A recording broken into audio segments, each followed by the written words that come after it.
Monsieur Forest, vous êtes président de l'association Rencontre Tziganes. On a beaucoup d'idées reçues sur les activités donc, des gens du voyage. En France, comment vivent-ils et quelle est la réalité de leur activité? Oui, c'est très important d'aborder cette question parce que c'est le premier des préjugés qu'on a vis-à-vis d'eux et c'est le premier des difficultés et des formes de discrimination. L'idée générale, c'est qu'en effet, puisqu'ils voyagent, qu'ils vont, qu'ils viennent, ils ne travaillent pas. Ils travaillent pas. C'est d'ailleurs la première question qui est posée. Nous avons un site internet depuis maintenant 5 ou 6 ans, 7 ans. Et quand on dit de quoi vivent les gens du voyage, alors on fait des éléments de réponse, mais c'est la question qui est posée le plus souvent par des milliers de personnes qui voient notre site. Donc ça prouve bien que c'est une question où on a à la fois des préjugés et une grande ignorance. Alors c'est très important de savoir que ils sont tous des travailleurs comme nous tous. Ils travaillent. Et ils travaillent pour gagner leur vie. C'est une clé. Alors après, quel genre de travail? Eh bien, c'est là où peut-être il y a une petite différence, c'est qu'ils sont les premiers à avoir joué la question du travail intérimaire, pour être rapide, hein, ou du travail nomade, puisque c'est un terme qui est aussi employé dans les grandes entreprises. Le nomadisme, maintenant, c'est très à la mode. Donc, leur qualité première, c'est de capacité de s'adapter à n'importe quel type de métier, en fonction de la demande. Donc ils sont, j'allais dire, à la pointe, on va dire, pour être paradoxal, du libéralisme économique d'aujourd'hui. Tout à fait. Il y a nous, les jeunes, on nous demande de plus en plus de mobilité aussi. Voilà. Donc, alors, finalement, ils sont mobiles, ils s'adaptent aux besoins, ils ont toute une série de métiers à leur arc. Hein. Ils sont commerçants. Hein. Notre ami Alain, là, le soir, il va faire un peu de rempaillage parce qu'il n'aura pas assez vendu de choses le matin. Et puis, il a quand même un petit camion avec un peu de ferraille, etc. Et puis, etc., etc. Un jour, il va aller ramasser dans la campagne des morceaux de thym et de laurier pour faire des petits paquets, quoi. Donc, ils ont cette capacité de s'adapter. Alors, évidemment, l'un des caractéristiques, c'est qu'outre le fait que ce travail, il est mobile, ils s'adaptent aux besoins. Alors aujourd'hui, par exemple, ils font beaucoup de nettoyage de façade, de toits, dans les maisons, dans les immeubles qui ont besoin régulièrement d'être mis. Les maisons surtout. Hein. Ils font beaucoup de l'élagage, par exemple. Ils ont une capacité de déterminer quel est le besoin qui correspond le mieux à la réalité d'aujourd'hui dans l'ensemble de la France. Et parce que quand ils ont refait les façades d'un quartier, il faut au moins 20 ans pour qu'on revienne. Donc ils reviennent 20 ans après, mais ils se déplacent. Alors le dernier point que je voudrais évoquer, c'est que parmi eux, il y a aussi toutes les catégories économiques. C'est-à-dire qu'il y en a, en effet, comme le disent certains ministres, par exemple, leurs grosses voitures et les grosses caravanes. Ben oui, il y en a qui gagnent bien leur vie, qui gagnent même très bien leur vie. Par exemple, M. Bouglione, hein, pour ne pas le nommer, qui est un voyageur d'une certaine manière dans l'histoire, il gagne très très bien sa vie, il fait des grandes fêtes, etc. Et combien d'autres? Donc il y en a qui sont riches. Est-ce que c'est anormal que quand on travaille, qu'on travaille beaucoup, car pour faire ce genre de travail, il faut se lever très tôt le matin et souvent se coucher très tard le soir. Est-ce que c'est normal de gagner bien sa vie? Moi, je trouve que oui, c'est normal. Bon. Et puis il y en a malheureusement aussi qui ont du mal à vivre, et de plus en plus. Et c'est l'une des graves problématiques que nous avons aujourd'hui, c'est qu'ils sont les premiers à être touchés par la crise économique que nous vivons. En matière de commerce, en matière d'activité. L'argent est de plus en plus difficile, il faut aller le chercher, il faut faire des démarches, etc. Et il y a en effet parmi eux des gens qui vivent dans la misère, hein, c'est clair, hein, et qui vivent pourquoi pas aussi du RMI, du RSA maintenant. Et ils ont parfaitement le droit en tant que Français de vivre de ça. Je ne vois pas pourquoi sous prétexte qu'ils auraient une caravane, on leur interdirait de tout ça. Donc ils sont aussi les premiers touchés, les plus gravement touchés pour partie d'entre eux par la crise économique d'aujourd'hui. Et c'est probablement ce qui explique aussi leurs difficultés et leur nécessité de s'arrêter et de ne plus voyager. Car comme on l'a dit tout à l'heure, le voyage, ça coûte très cher. Hein, de plus en plus, l'essence aujourd'hui, on sait ce que ça vaut. Les caravanes, ça coûte très cher. En plus, on n'a pas d'emprunt pour avoir une caravane. Il faut avoir des prêts à taux usuraires la plupart du temps. Et puis c'est vrai qu'il faut en général une voiture un peu plus grosse qu'une simple petite voiture de base. Bon, donc tout ça, ça fait partie de la réalité. Donc ces préjugés-là, ils sont tous voleurs, etc. Oh, il y en a en effet peut-être parmi eux qui sont voleurs. Y en a-t-il plus que dans l'ensemble de la société? J'en doute. Y en a-t-il plus également que parmi les hauts responsables de notre société? On voit quelquefois des procès, enfin, je ne veux pas citer de nom, mais enfin bon, qui détournent de l'argent public, ça existe aussi. Hein. Bon, alors, la question mérite d'être précisée.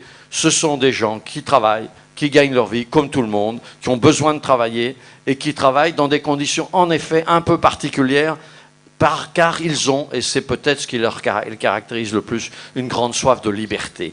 Liberté d'aller et de venir, de trouver un client et puis de dire ben non, finalement aujourd'hui j'en ai marre, je vais faire la fête. Eh bien, nous sommes beaucoup à avoir envie d'avoir cette liberté de choisir son patron.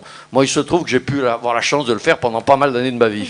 Chaque fois que j'ai pu, j'ai démissionné, j'ai changé de patron et je suis devenu mon propre patron parce que cette liberté-là, de son activité, de choisir son temps de travail, de choisir les conditions dans lesquelles on travaille, c'est une richesse extraordinaire que je souhaite à tous nos voisins, tous nos citoyens. Très bien, je vous remercie. Monsieur Bois, vous êtes donc responsable académique de la scolarisation des gens du voyage, puisqu'on est en train de parler de leur mode de vie. Dans le micro-trottoir tout à l'heure, on voyait une personne qui évoquait le problème de la scolarisation. D'après vous, quelles sont les difficultés que rencontrent ces enfants du fait de leur mobilité ? Mais la première difficulté, c'est que nous, Service Éducation Nationale, nous arrivons en 4e problématique pour les gens du voyage, puisqu'ils doivent tout d'abord régler le problème du logement, de l'emploi, de la santé, et uniquement quand ces conditions-là sont réunies, ils peuvent scolariser leurs enfants. Ceci étant, la scolarisation de leurs enfants est vraiment une préoccupation majeure de la population des gens du voyage, au contraire de ce qu'on peut entendre et que l'on pourrait croire. Ce sont des gens qui veulent scolariser leurs enfants et qui le font de façon massive. D'accord. J'aimerais savoir, au-delà de la nécessité d'instruire et d'éduquer les enfants, quel rôle joue la scolarisation dans le maintien des activités de subsistance traditionnelles de ces populations ? Alors là, on touche également à tout ce qui est transmis par la famille, puisque on n'est pas encore en attente d'une qualification de la part de l'école pour une promotion sociale de la part des gens du voyage.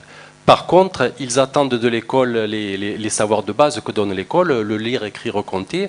Et je vous redis encore une fois que les gens du voyage scolarisent vraiment de façon très très intensive leurs enfants, tout du moins en ce qui concerne l'école élémentaire.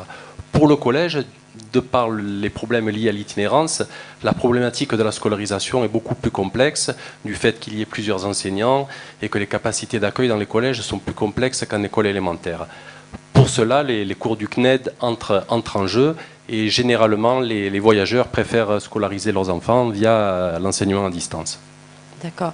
J'aimerais savoir aussi quel est le regard des autres enfants sur ces élèves un peu particuliers finalement. Ben, c'est toujours une richesse d'accueillir quelqu'un de différent dans une classe et ça apporte un autre regard sur la vie qui permet d'avoir d'autres propositions, d'autres choix de vie. Très bien. Là, nous avons des questions Internet sur la scolarité. Les gens se posent la question justement par rapport au déplacement incessant. Si les enfants ne perdent pas leurs repères, ne sont pas déstabilisés. Et la question qui revient souvent aussi, c'est le regard que portent les instituteurs envers ces enfants. Je pense que c'est ce que j'allais aborder également. Oui, la grande difficulté, c'est que, pour parler de notre département, il y a un retard criant dans la réalisation des aires de stationnement. Par contre, les villes qui se sont mis en norme avec la loi et qui ont construit une aire de stationnement ont des écoles désignés pour accueillir les enfants du voyage, avec des enseignants formés qui ont l'habitude d'accueillir ces enfants-là, avec une scolarité pensée et adaptée. La grande difficulté, c'est quand des familles de voyageurs arrivent sur des communes en retard sur la réalisation du schéma départemental, où il n'y a pas d'aire de stationnement, donc pas d'enseignants formés, pas d'école préparée à l'accueil d'enfants à besoins spécifiques. Et nous, Éducation nationale, nous devons être plus dans la réaction que dans l'action, et ce n'est jamais optimal comme façon d'accueillir les enfants, ni pour eux, ni pour l'équipe enseignante. Et il n'y a pas une démotivation des enseignants ? Une démotivation, non, parce que les enseignants, dans leur grande majorité, sont soucieux d'accueillir tous les enfants de la République. Mais par contre, il y a des difficultés par méconnaissance du public et par méconnaissance d'une pédagogie adaptée. Et justement, qu'est-ce qui est fait pour adapter leur pédagogie ? Alors, ce qui est fait, donc nous essayons de siéger en préfecture pour que chaque fois qu'une aire de stationnement va voir le jour, on pense à l'aspect scolarisation, et sinon nous mobilisons les équipes enseignantes autour d'actions de formation, en formation initiale et en formation continue, pour accueillir les enfants du voyage le mieux possible dans les écoles. D'accord, très bien. Je vous remercie.